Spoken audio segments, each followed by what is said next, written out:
안녕하세요, 여러분. 저는 경북에서 윤리교사로 수업을 하고 있는 동희쌤입니다.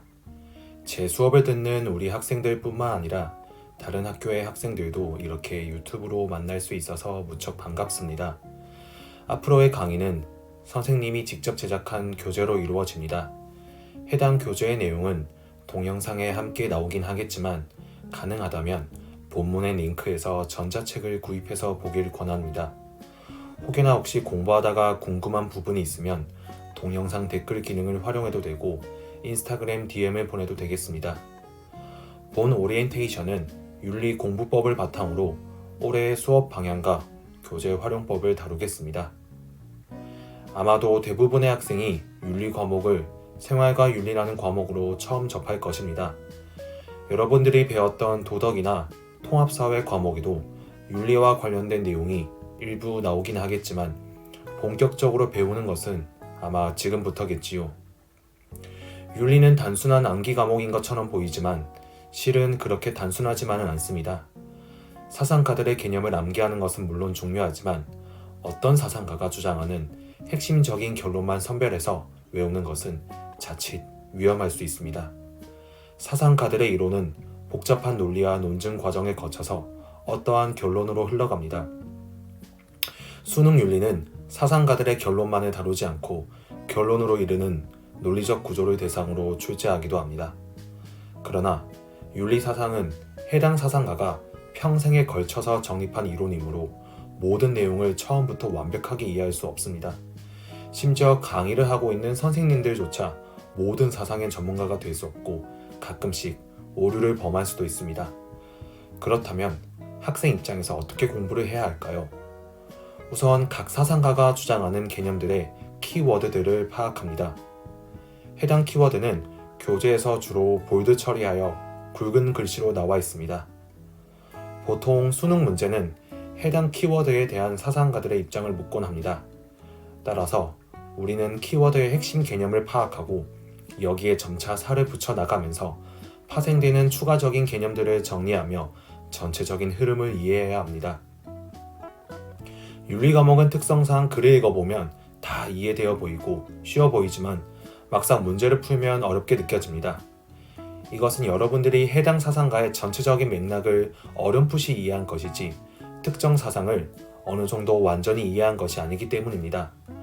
따라서 본 교재에는 여러분들의 이해를 확실히 점검하기 위해 기본 개념 뒤에 관련된 OX 퀴즈를 정리해 놓았습니다. 이와 같은 OX 퀴즈를 풀어보면서 여러분들의 지식에 빈 구멍을 하나씩 메우면 되겠습니다. 무엇보다도 수능 과목으로서의 윤리를 대할 때는 여러분들의 주관을 철저히 배제해야 합니다. 수능 윤리는 항상 제시문에 특정 사상가를 제시하고 이와 관련된 올바른 내용을 선지로 선택하게끔 합니다. 이때 내 생각과 사상가의 생각이 다를 수 있다는 점에 유의해야 합니다. 즉, 자기 생각을 개입하여 문제를 풀다가 사상가의 관점과 완전히 멀어지는 경우가 발생할 수 있습니다. 가령 사회 불평등에 관한 내용 중 어떤 사상가는 국가가 굳이 개인의 복지에 신경 쓸 필요가 없다고 주장하기도 합니다. 나는 개인적으로 복지제도의 필요성을 강조하기 때문에 복지제도가 필요하다와 같은 선지를 옳다고 체크해버리면 바로 오답이 되는 것입니다.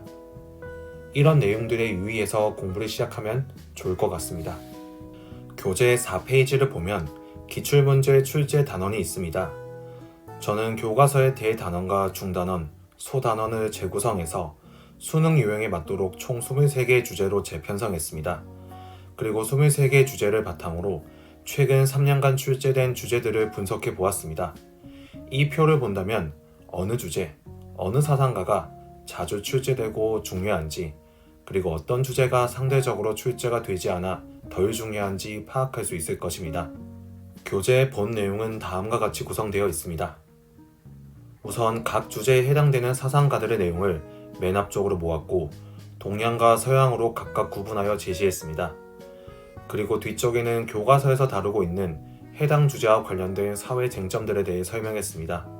가령 44페이지에서 47페이지까지는 동서양 사상가들의 죽음감과 47페이지부터 49페이지까지는 죽음과 관련된 사회적 쟁점인 인공임신 중절, 자살, 안락사, 뇌사 등이 설명되어 있습니다. 사상가들의 핵심 개념, 즉 키워드는 볼드 처리하여 굵게 표시했습니다.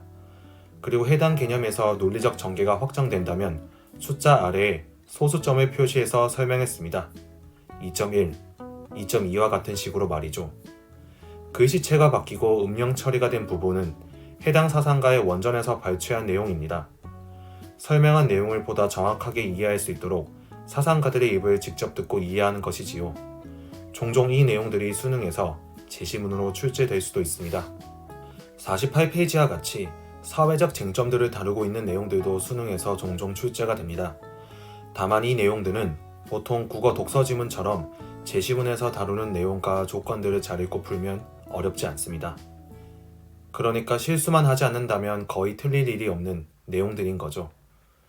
교재 50페이지를 보겠습니다. 평가원 기출문제 제시문 분석이라고 되어 있는데 실제 수능 문제에서 출제된 제시문들을 읽기 편하게 소주제를 나누어서 쭉 나열해 두었습니다. 앞에서 해당 사상가의 기본 개념을 학습하고 이 부분에서 어떻게 그 내용이 다른 방식으로 표현될 수 있는지 살펴보면 좋을 것 같습니다. 교재 54페이지는 OX 퀴즈가 있습니다. 수능과 직간접적으로 연계가 되는 6월, 9월 평가원 문제와 수능 문제들의 선지들이 나열되어 있습니다. 너무 쭉 나열하면 눈이 피로할 것 같아서 편의상 5개씩 끊어서 배치했습니다. 아래에 있는 정답도 있으니 OX 퀴즈를 풀어보면서 내가 이 개념을 정확하게 이해하고 있는지 미처 놓친 내용이 없는지 점검할 수 있을 것입니다. 이 책 내용만으로 수능과 관련된 모든 윤리 내용을 대비하지 못하더라도 어느 정도 공부할 수 있는 방향성을 잡아주는 책이 될 것이라고 기대합니다. 본 강의가 여러분들의 공부에 빛이 되길 바라면서 이만 오리엔테이션을 마치겠습니다. 시청 중에 부족한 부분이 있다면 언제든지 피드백해주세요. 그럼 첫 번째 강의에서 뵙겠습니다. 안녕.